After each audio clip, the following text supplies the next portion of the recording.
Hello mga kalingap, magandang hapon po sa inyong lahat at welcome back po kayo sa aking YouTube channel. So sa ngayon po, ito lang po yung reaction ko sa nangyari sa pagkawala ni Kuya Robin, Tatay Robin ni Indiano Bicolano. Sobrang kahit sa akin po na ako yung kaibigan, kapatid, kasi turingan po namin ay parang magkakapatid na din, na talagang ginagawa po talaga namin yung pagtutulungan. Talagang grabe kahit po kami naapektuhan sa pagkawala ni Kuya Indiano Bicolano. Sobrang naaawa kami kasi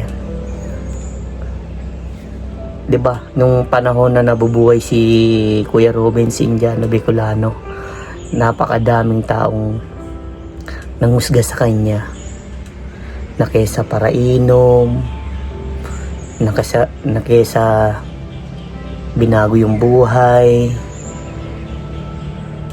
Hindi nyo po alam kung ano pinagdadaanan ng tao, diba? Napanood nyo po sa mga vlog ko dati na meron siyang mga binibitawang salita na talagang yun po ay nakaapekto sa kanya. Kaya kami pong mga kaibigan, mga K-boys, naiintindihan namin si Kuya Robin na kung bakit nagkaganon siya. Lahat naman po tayo, hindi tayo perfectong tao. Lahat tayo nagkakamali. At sa ngayon, mga iniwang alaala ni Kuya Robin para sa amin, lalo na sa K-boys at sa Team Kalingap, lalo na din sa mga taong natulungan niya, sa mga beneficiary ni Tatay Robin, at sa mga taong napasaya ni Tatay Robin, sa mga taong sumusuporta sa kanya. Sobrang kahit kayo pasasaktan sa nangyari para sa kanya. Sobrang sakit dahil kaibigan mo, parang kapatid mo, biglang mawawala sa isang aksidente lamang. Sobrang grabe, napakahirap. Kahit hanggang ngayon di ko pa rin kasi yung yung time na alam kong na aksidente siya, nagulat ako nun. At saka ang pagkakaalam ko nun, okay na siya kasi napapanood ko na siya sa ni Ninong Bal, na okay siya. Parang walang iniindang sakit. Yung parang, ba makikita niyo sa mukha niya? Ganon si Tatay Robin. Nung panahon na may mga problema si Tatay Robin, ganon siya. Hindi niyo makikita sa pagmumukha niya. Diba? Lagi siyang nakangiti. Pero hindi pala natin alam, may dinadala pala siyang problema. Grabe. At ngayon, sobrang naawa ko para kala Ate Pia at sa mga anak. Kasi yung 4 na anak, mga bata pa, paano na sila? Si Ate Pia walang trabaho. At si Tatay Robin lang ang nagtsatsaga para kumita, nagbablog, nagpasok ngayon sa collector ulit sa magiging 5-6 niya. Diba? Sobrang mabibilib ka kay Tatay Robin na imbis na humingi isa sa amin ng tulong, hindi niya ginawa yun. Talagang pinagsumikapan niya. Doon ka mabibilib kay Tatay Robin nung nabubuhay siya. Tandaan nyo mga kalingap, nung panahon na nabablog ko siya, na minsan pumunta siya dito sa aking bahay, na pinaano ko pa siya ng corn soup. Dito, dami naming banding dito ni Tatay Robin, na nung nabubuhay siya, sobrang grabe, ang kulit, ang saya niya.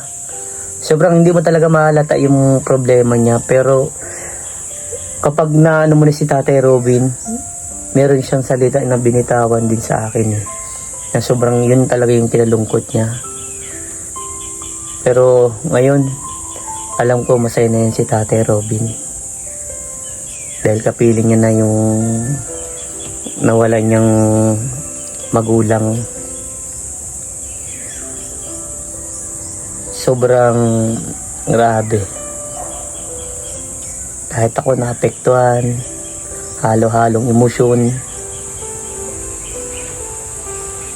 Nakakayak na mawalan ka ng kaibigan. Grabe.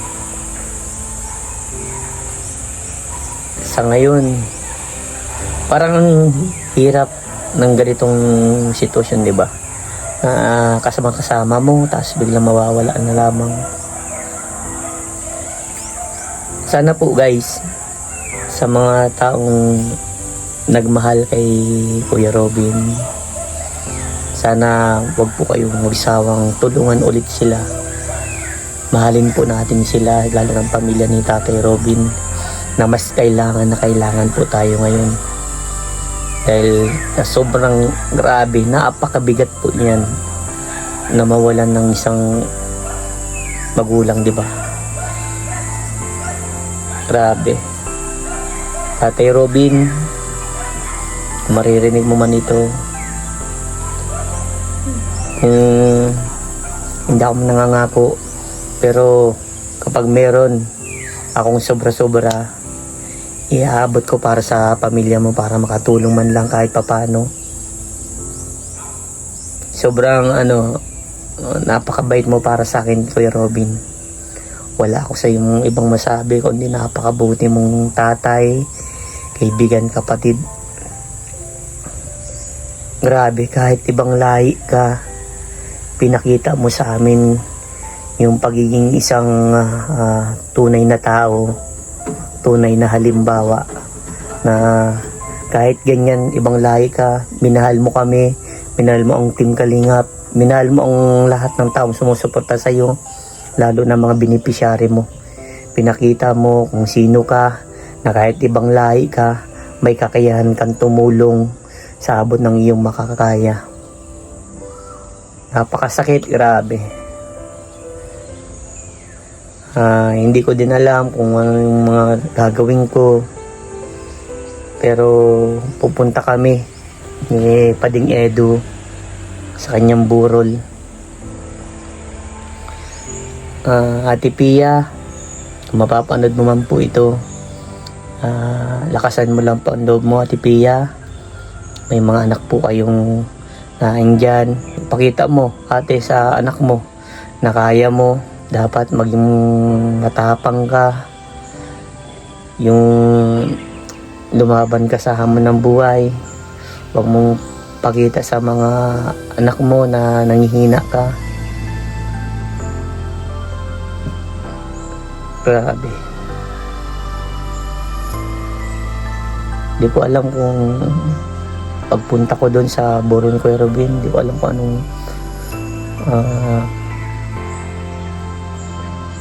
puro matik. Kami nag-uusap kami na Pading Edu, hindi niya daw alam, nanginginig nga daw siya. Kahit sino naman, kasi mahal namin si Kuya Robin, napakabait. Napapansin ninyo mga kalingap, si Kuya Robin, kahit nasa Laguna yan, nagchat-chat kami niyan, at sabi ko, pag uwi mo, scout tayo. Dati noon, yung hindi pa siya na-aksidente, niyayaya ko siya. Sabi ko, scout tayo, sama tayo kay Kalingap Rob. Na one time, nagsama ako kay Kalingap Rob, nakita namin niya nagkakain sa Mang Inasal, gamit yung sasakyan. Biruin mo mga Kalingap, yung pinapangarap niya magkaroon ng sasakyan, yun din pala yung bagay na yun na kukuha sa kanyang buhay. Napakalungkot. Paumanin mga Kalingap kung malungkot itong vlog na to, kasi talaga kahit po kami naapektuhan. Kuya Robin, gabayan mo na lang po kami. Basta kapag meron pa ako na sobra-sobra, Tatay Robin, iabot ko para sa pamilya mo, para makatulong man lang. Grabe. Mga Kalingap, Pagdasal po natin ang pamilya po ni Tatay Robin. At salamat po sa makakapanood na ito. God bless you. Tatay Robin, rest in peace po. Kami na po bahala sa pamilya mo, Tatay Robin.